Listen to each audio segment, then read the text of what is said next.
To the other guests at the Harbor Grand that evening, I was just another banquet server weaving between tables with a tray of champagne flutes. Nobody looked at me twice. That was the point. I had been watching table 14 for 6 weeks, not in an obvious way. Not the kind of watching that gets you fired, or, worse, noticed by the wrong people. I watched the way you learn to watch when you've spent the last year and a half trying to figure out who destroyed your family. You learn to look sideways. You learn to count exits. You learn that the most dangerous men in a room are always the ones laughing the loudest. The man at table 14 was not laughing. His name was Ronan Thatcher. He sat with the particular stillness of someone who had learned, a long time ago, that stillness was power. Broad shoulders under a charcoal suit that probably cost more than my monthly rent in Burnaby. Dark hair going silver at the temples. Eyes that moved around the room in slow, methodical sweeps. Not paranoid, just professional. Cataloging everything, everyone. He was there with his wife. She was beautiful in the way that photographs are beautiful. Perfect and slightly unreal. Her name was Genevieve. She wore ivory silk and a diamond pendant that caught the light every time she turned her head, which she did often, because the people sitting across from them kept saying things that required polite laughter. Those people were her parents. Her mother, a woman named Claudette who smelled like Chanel No. 5 and old money, kept touching Genevieve's hand across the table. Her father, a heavyset man called Rémi, was on his 3rd whiskey and telling a story about a boat he'd chartered in Nova Scotia. He had the voice of someone who had never once doubted he was the most interesting person in any room. I refilled their water glasses. None of them looked up. That was fine. I needed them not to look up. Because what I knew, and what Ronan Thatcher did not yet know, was that Rémi Beaumont had spent the last 3 months quietly negotiating with the people who wanted his son-in-law dead. Let me back up. My name is not important to this story, or rather, my name is the least interesting thing about me right now. What matters is that 8 months ago, my older brother was killed in what the Vancouver Police Department called a gang-related incident in the parking garage under his office building on West Georgia Street. He was 31. He worked in finance. He had never been in a gang in his life. What he had been was a forensic accountant who, for about 14 months, had been quietly untangling a very complicated web of shell companies on behalf of a client he was not allowed to name under the terms of his NDA. He named that client to me, once, over the phone. 2 weeks before he died, the client was Ronan Thatcher. After the funeral, after the weeks of sitting in my mother's kitchen in New Westminster while she made too much tea and didn't sleep, I went back to the city and I started paying attention.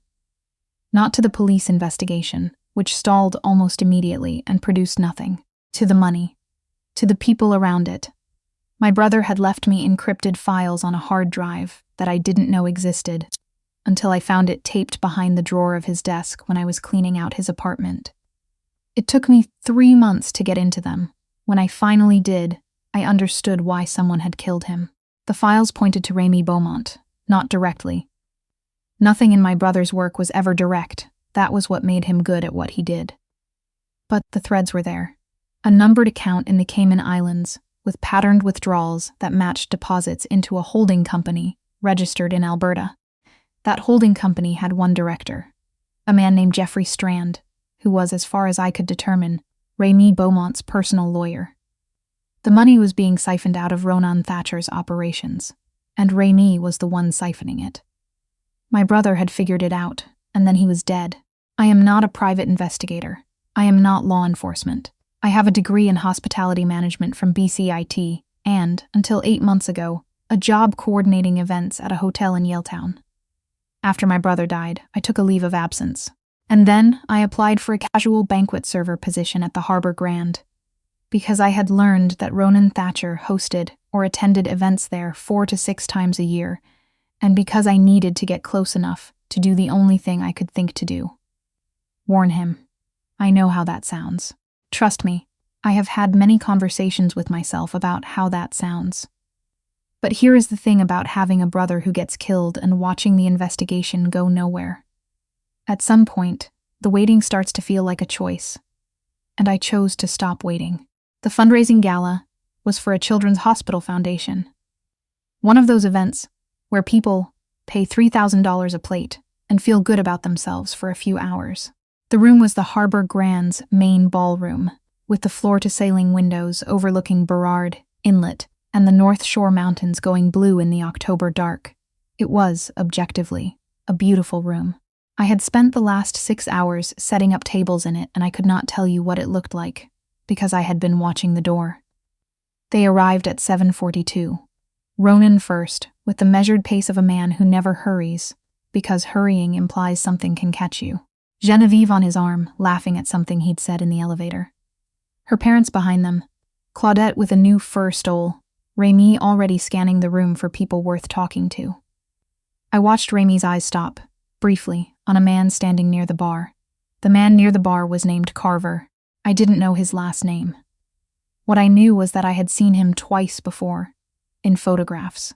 Once at a construction industry dinner that Remy had attended, and once in a grainy image pulled from a security feed my brother had saved in his files with a label that just said problem. Carver worked for a company out of Calgary that I was fairly certain was not actually in the construction business. When Remy's eyes found Carver, something passed between them. Not a nod, not a wave. Just a microsecond of held gaze, like two people confirming a plan without speaking. My stomach dropped. Whatever was supposed to happen tonight, it was happening tonight. I picked up my tray and moved through the room. The dinner service started at 8:30. I was assigned to the east section of the room, which included tables 12 through 16. Table 14 was mine. I served them their first course, a seared scallop with a cauliflower puree, which Claudette commented on approvingly and Remy ignored. I refilled water. I cleared plates. I was, to all of them, invisible. Ronan Thatcher, I noticed, ate almost nothing. He kept one hand on the table and one hand under it, which I eventually realized was because under the table, hidden by the linen, his hand was resting on Genevieve's. He wasn't performing. He wasn't working the room. He was, in the middle of a gala he had almost certainly attended for strategic reasons, just sitting next to his wife. That detail made this harder. I had spent a long time telling myself that Ronan Thatcher was not a good man, that he was powerful and dangerous, and that he moved money through operations. I didn't fully understand, and that people around him had a way of disappearing. All of that was probably true, but watching him quietly hold his wife's hand while her father smiled across the table. Her father, who I was now almost certain had ordered or enabled, or at minimum profited from my brother's murder. I felt something shift in my chest that I didn't have language for. He didn't know. He was sitting across from the man who had betrayed him, having dinner, while somewhere in this building a man named Carver was standing near the bar, waiting for a signal. I thought about my brother. I thought about the voicemail he left me the week before he died. The one I still can't listen to all the way through, where he said, "I think I got in a bit over my head, but I'm going to figure it out. Don't worry about me." I picked up a fresh water pitcher and went back to table 14. I chose the moment carefully. Ronan had turned slightly away from the table. Someone at the next table had said his name, and he'd angled his body to respond. Genevieve was listening to her mother describe a renovation. Remy was watching the room. I leaned toward Ronan from his left side, as if to refill his glass. I said it quietly, close to his ear, the way you say something you don't want to travel. The man near the bar in the gray jacket has been watching your table since you arrived. He's connected to your father-in-law. I think you need to leave before dessert. Then I straightened up, set the pitcher down, and walked toward the kitchen. I did not look back. Looking back would have been a mistake. You don't say something like that and then stand there. You say it and you move, because the only way it works is if it sounds like something that happened and passed, not something that's still happening. In the kitchen, I set down my tray on the stainless steel counter and stood there for a moment, with my hands flat against the cold surface. A sous chef glanced at me. "You okay?" "Scallop allergy at 16, I said, which was something banquet servers say when they need a reason to be standing still. Just checking the notes. He nodded and went back to his work. I counted to 60. Then I picked up a fresh tray and went back out. Table 14 was quieter than I had left it. Ronan was still in his seat. Nothing on his face had changed. Same pleasant, neutral expression, the kind of face that gives nothing away. but his hand was no longer under the table. It was resting on the linen, loose and open, and his eyes were moving through the room in a way that was slightly different from before, more deliberate, marking positions. Remy was telling another story. Claudette laughed on cue. Genevieve smiled. I moved through my section. I checked on table 12, table 13. I watched Carver, from across the room, finish his drink and set it on a tray. I watched him check his phone. 20 minutes later, Ronan leaned toward his wife and said something. She nodded. He caught Remy's eye and said something else, something light. From the look of it, the kind of remark that gets a smile. He gestured vaguely toward the door. Genevieve touched her mother's hand. Claudette looked surprised but not alarmed. They left before dessert, naturally, gracefully. Without a scene, without hurry, with the ease of people who leave parties early because they can. No one would have thought anything of it. I watched Remy watch them go. For just a second, a fraction of a second, barely enough to register, his expression changed. Not to anger, to calculation, and then back to smooth, social, perfectly composed. He picked up his whiskey glass and took a slow sip. Across the room, Carver put his phone back in his jacket pocket and left through the side exit. I thought that would be the end of it. I did what I could do. I warned him. He left. Whatever was going to happen tonight didn't happen. I go home, I sleep, I figure out what comes next. I was wrong about all of that. 4 days later, I was sitting in my apartment. I had moved into a one-bedroom in East Van after my brother died. Partly for the rent, and partly because I needed to be somewhere that didn't remind me of every conversation we'd ever had.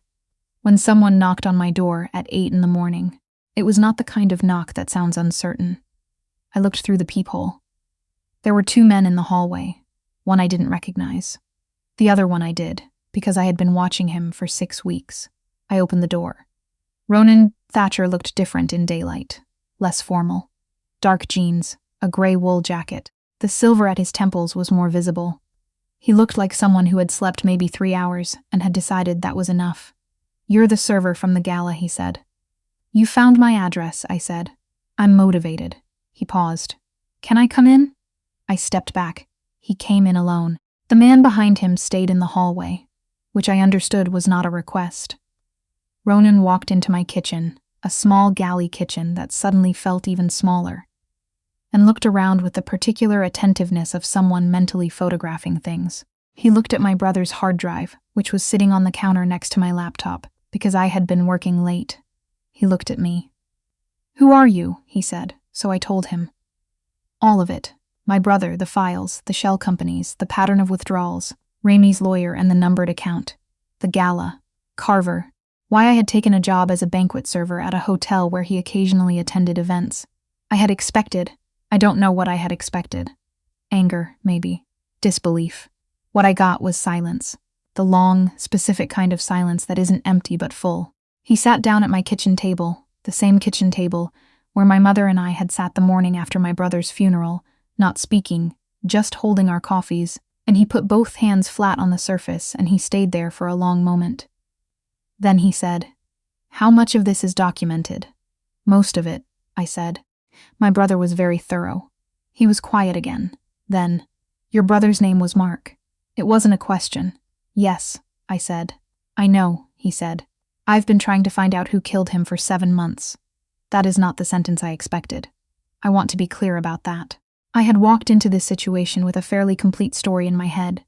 Victim, perpetrator, and my small, specific role as the person who delivered information across a table. I had not expected the man I was delivering information to be, in some parallel version of events, all already working the same problem from the other end. Ronan told me that Mark had flagged the discrepancies to him directly, in a meeting, about 10 days before he died. That Ronan had told him to stop working and go home and let Ronan's own people handle it. That Mark had apparently not done that. "He called me the night before," Ronan said. "He said he had found something else. I told him to sit on it until Monday." He paused. "He didn't make it to Monday." I sat down across from him at my own kitchen table. "He was going to tell you it was Remy," I said. "I know that now," he said. "I didn't know it then." He looked at me steadily. "I also know that Remy has spent the past month positioning himself to move against me more directly. The Gala was, I think, meant to be a beginning." "Carver," I said, Among other things. He glanced toward the hard drive. Whatever Mark found, if it's documented the way you say, that changes what I can do, legally, publicly, in ways that don't end with more people getting killed. I thought about that for a moment. What do you need? I asked. Access to those files, he said, and I need you to be somewhere safe while I use them. I'm not going anywhere, I said. He looked at me, not with frustration exactly, with the look of someone who has just added a new variable to a calculation they thought was settled. No, he said, after a moment. I don't suppose you are. What followed was not a movie. I want to be honest about that. It was not a montage. It was 3 weeks of very careful, very methodical work. Lawyers and forensic accountants. Not my brother. Never again. I don't think I could have handled that.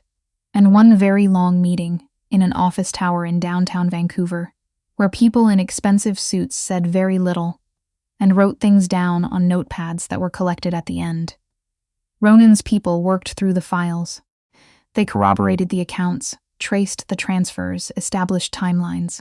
The picture that emerged was detailed and, from what I understood, legally substantial. Remy Beaumont was confronted by Ronan privately, in a room I was not in. I don't know exactly what was said. What I know is that 3 weeks after the gala, Remy and Claudette quietly relocated to their cottage in the eastern townships, and Jeffrey Strand tendered his resignation from all the positions he held.